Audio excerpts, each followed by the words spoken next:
नमस्कार विद्यार्थियों, आज के इस YouTube चैनल में मैं BA पार्ट 3 का स्वागत करती हूँ। आज के इस YouTube चैनल के अंतर्गत हम तुलनात्मक लोक प्रशासन जो कि फर्स्ट पेपर है, उसके अंतर्गत फर्स्ट पेपर में जो तुलनात्मक लोक प्रशासन पढ़ाया जाता है उसकी फर्स्ट यूनिट का ही एक बिंदु है फ्रांस के संविधान की विशेषताएं, उसी के बारे में हम समझने का प्रयास करेंगे आज। तो फ्रांस की जो संविधान की विशेषताएं हैं उन्हें हम कुछ बिंदुओं के माध्यम से स्पष्ट करने का प्रयास करेंगे। जैसे कि आप सभी जानते हैं कि जो पंचम गणतंत्र, अभी वर्तमान में पंचम गणतंत्र का संविधान वहाँ लागू किया गया है, उसी के अनुसार कार्य हो रहा है। और ये जनरल डी गॉल द्वारा निर्मित संविधान है जो कि 4 अक्टूबर 1958 से प्रभावी है। फ्रांस के पंचम गणराज्य का संविधान इसको कहा जाता है। इसकी जो विशेषताएं हैं वो बिंदुवार मैं आपके सामने अभी डिस्कस कर रही हूँ। आप इसको ध्यान देकर समझने का प्रयास कीजिएगा, क्योंकि लिखा हुआ तो बुक में भी होता है, बात होती है समझने की। तो आप समझिए इसको, और जब समझ में यदि कोई टॉपिक ऐसा है, बिंदु ऐसा है जो समझ में नहीं आता है, तो आप मुझसे कांटेक्ट कर सकते हैं मोबाइल से। मेरा मोबाइल नंबर आप लोगों के पास है व्हाट्सएप ग्रुप में। तो आप पूछ सकते हैं कि कोई बिंदु क्या है, उसे समझ सकते हैं। तो पहले जो विशेषता इसकी बताई जाती है, बिना संविधान सभा के निर्मित संविधान। जो फ्रांस का संविधान है उसे बिना संविधान सभा का निर्मित सिद्धांत कहा जाता है। ऐसा क्यों कहा जाता है? क्योंकि इसके लिए किसी भी संविधान सभा का चयन जनता के द्वारा नहीं किया गया था।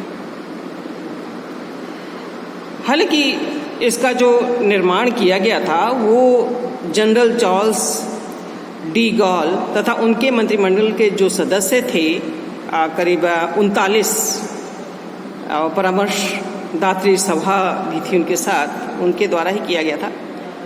लेकिन इनका चूंकि जनता के द्वारा निर्वाचन नहीं किया गया था, इसलिए हम ये नहीं कह सकते कि संविधान सभा द्वारा निर्मित है।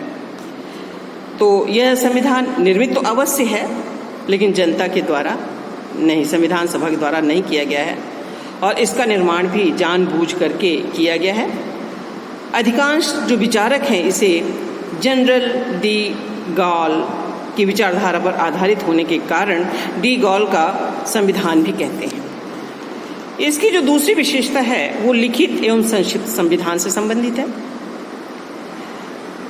फ्रांस का संविधान लिखित है, जिसमें 15 अध्याय और 95 अनुच्छेद हैं।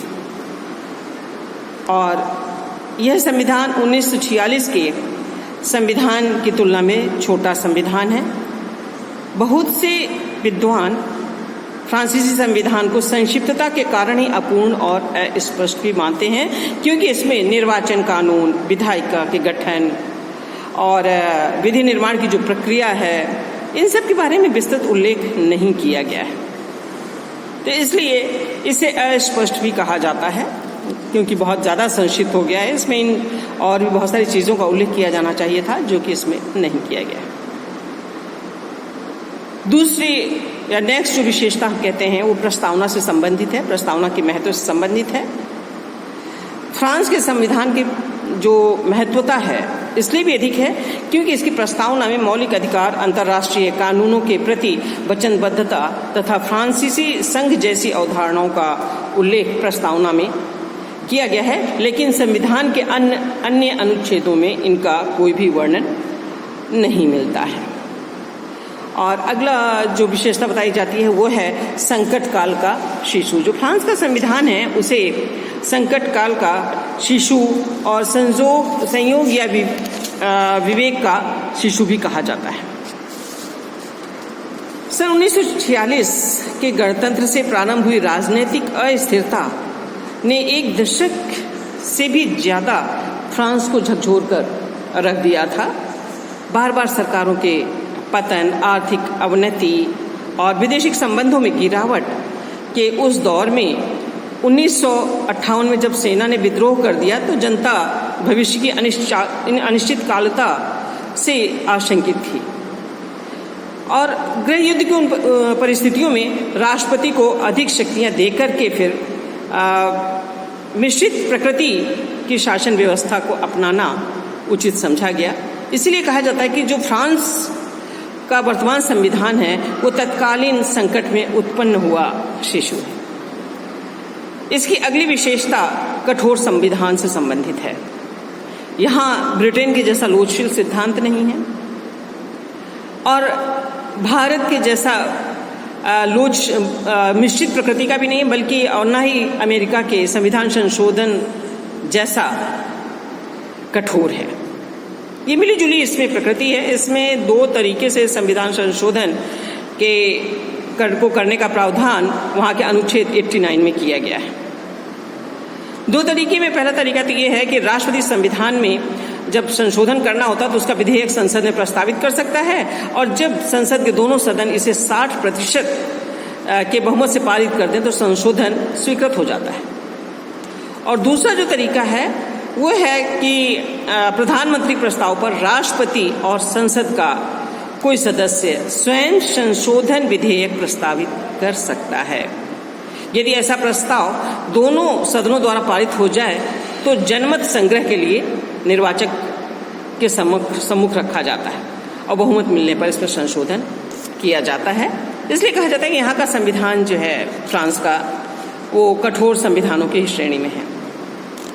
अगली जो विशेषता बताई जाती है वो है लोक संप्रभुता से संबंधित है। संविधान के प्रथम अध्याय के अनुच्छेद 3 में कहा गया है कि संप्रभुता जनता में निहित है और जनता अपनी इस शक्ति का प्रयोग अपने प्रतिनिधियों द्वारा या जनमत संग्रह के माध्यम से करती है। हालांकि वर्तमान जो संविधान है उसका निर्माण निर्वाचित जनप्रतिनिधियों द्वारा नहीं किया गया, तथापि लेकिन फिर भी उसे जनता ने अपने जनमत संग्रह के माध्यम से उसको स्वीकृति प्रदान की।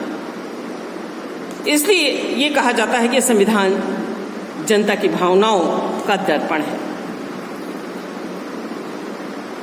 अगली विशेषता प्रजातंत्रात्मक गणराज्य से संबंधित है, जिसमें कि इस जो पंचम गणतंत्र का संविधान है उसके अनुच्छेद 2 में संविधान के लोकतांत्रिक गणराज्य के स्वरूप को स्वीकारते हुए फ्रांस को एक अविभाज्य पंथ निरपेक्ष प्रजातंत्रात्मक समाजवादी गणतंत्र घोषित किया गया है। और ये भी वर्णन किया गया है कि इसके गणतंत्रीय स्वरूप को संशोधित नहीं किया जा सकता, अर्थात जो भी इसका स्वरूप है उसी स्वरूप में वो रहेगा और उसमें किसी प्रकार का संशोधन नहीं किया जा सकता। अगली जो विशेषता बताई जाती है इसकी पंथ निरपेक्ष राज्य से संबंधित है। इनका ये मानना है कि राज्य द्वारा कोई भी जो घोषित तथा जो धर्म है वो कोई एक नहीं है। हर प्रत्येक व्यक्ति अपने धर्म, अपनी भावना, अपनी आस्था को अपनाने में पूर्ण रूप से वो स्वतंत्र है। अगली विशेषता मौलिक अधिकारों से संबंधित है, जिसमें कि जैसे भारत है, संयुक्त राज्य अमेरिका है, तो उनकी तरह जो है मौलिक अधिकारों का वर्णन तो फ्रांस के संविधान में भी है, लेकिन इसकी संक्षिप्त व्याख्या केवल संविधान की प्रस्तावना में ही की गई है। तो इसलिए इसके बारे में हम ये कह सकते हैं कि थोड़ी सी जो स्थिति है वो स्पष्ट सी नहीं है। अगली विशेषता जो बताते हैं कि वो संसदात्मक एवं अध्यक्षात्मक शासन प्रणालियों का समन्वय है। फ्रांस में न तो भारत और ब्रिटेन की तरह संसदीय प्रणाली है और न ही अमेरिका, संयुक्त राज्य अमेरिका की तरह अध्यक्षात्मक शासन प्रणाली है। यहाँ पर मिश्रित शासन प्रणाली अपनाया गया है, जहाँ अर्ध अध्यक्षीय व्यवस्था होती है। जैसे कि अब ये देखने में आता है कि जो चतुर्थ गणतंत्र के संविधान में संसदीय शासन व्यवस्था को अपनाया गया था, लेकिन इसकी दुर्बलताएं फ्रांस की स्थिति को संवार नहीं सकी, इसलिए पूर्ण संसदात्मक शासन व्यवस्था का परित्याग कर दिया गया।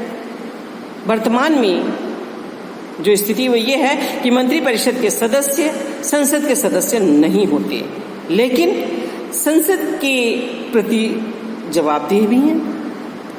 राष्ट्रीय सभा मंत्रिपरिषद को निंदित करके, उसकी बुराई करके उसे हटा तो सकती है।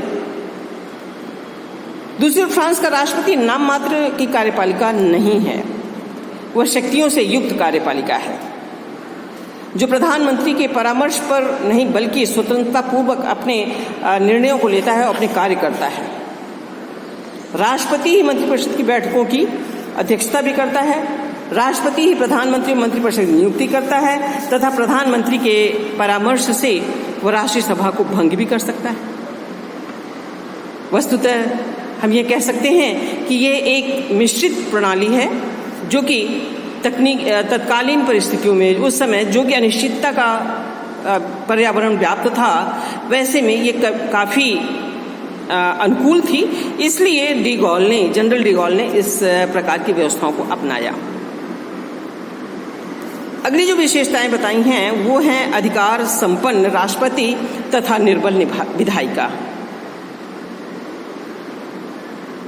इसके अंदर ये कहा जा सकता है कि जहां ब्रिटेन में संसद को सर्वाधिक शक्तियां प्राप्त हैं, सम्राट प्राय शक्ति शून्य है, वहां फ्रांस की स्थिति इसके विपरीत है। इसमें राजनीतिक अस्थिरता को समाप्त करने के लिए ही यहाँ व्यवहारिक व्यवस्थाएं अपनाई गई हैं। पंचम गणतंत्र के संविधान में राष्ट्रपति को शक्ति संपन्न कार्यपालिका बनाया गया है, जिसे प्रत्येक कार्य के लिए प्रधानमंत्री तथा मंत्रिपरिषद से सहमति लेने की आवश्यकता नहीं होती है। अगली जो विशेषता आती है राजनीतिक दलों की संवैधानिक मान्यता। यद्यपि हमने ये देखा है कि संविधान के अंतर्गत राजनीतिक दलों के लिए इतनी स्पष्ट रूप से व्याख्या नहीं की जाती है जितनी कि फ्रांस के संविधान के अंतर्गत की गई है। यहाँ पर राजनीतिक दलों को संवैधानिक आधार मिलने के कारण एक तो उनकी वैधानिक स्वतंत्रता सुनिश्चित हो जाती है, वहीं दूसरी तरफ राजनीति में उनकी भूमिका भी दायित्वपूर्ण हो जाती है। अगली विशेषता संवैधानिक परिषद की स्थापना से है। तो उसके बारे में ये कहा जाता है कि चतुर्थ गणतंत्र में भी इस संवैधानिक परिषद की स्थापना की जाती थी, लेकिन अब और अधिक सुदृढ़ रूप में इसे स्थापित किया गया है और व्यवहारिक बनाने का प्रयास किया गया है। इसमें लगभग 9 सदस्य होते हैं जो कि 9 वर्ष के लिए निर्वाचित होते हैं और इसके हर तीसरे वर्ष 1/3 सदस्य अपना वो हटते हैं और दूसरे नए सदस्य पद ग्रहण करते हैं। तो इस तरह से हम ये कह सकते हैं कि इनका जो है एक कंटिन्यूएशन में चलता रहता है। 1/3 सदस्य हर तीसरे साल अपने पद से हटते हैं और नए 1/3 सदस्य आते हैं और इन सदस्यों का दोबारा से निर्वाचन पर प्रतिबंध लगाया गया है। और इसमें जो सदस्य होते हैं, सदस्यों का जो मनन किया जाता है, चयन किया जाता है, मनोनयन किया जाता है, उसमें राष्ट्रपति सभा के अध्यक्ष, सीनेट के अध्यक्ष द्वारा किया जाता है। सभी पूर्व राष्ट्रपति भी इसके सदस्य होते हैं। तो इसलिए कहते हैं कि यहाँ का जो संवैधानिक परिषद है उसका भी बहुत अधिक महत्वपूर्ण स्थान है। तो इसलिए से हमने देखा विभिन्न बिंदुओं के माध्यम से कि फ्रांस का जो संविधान है वो भी एक अनूठा, अपने आप में एक अनूठा संविधान है और इस संविधान की अपनी अलग व्यवस्थाएं हैं, क्योंकि कई उतार चढ़ाव होता हुआ वर्तमान स्वरूप प्राप्त किया है इस संविधान ने। तो इस तरह से इसकी विशेषताओं को मैंने विस्तृत रूप से आपको समझाने का प्रयास किया है और इसके लिए मैं PDF भी बुक का सेंड कर दूंगी आपको, जिससे कि आप उसको पढ़ेंगे और साथ में मेरे लेक्चर को भी सुनेंगे तो आपको अच्छी तरह समझ में आ जाएगा। और इन्हीं शब्दों के साथ धन्यवाद।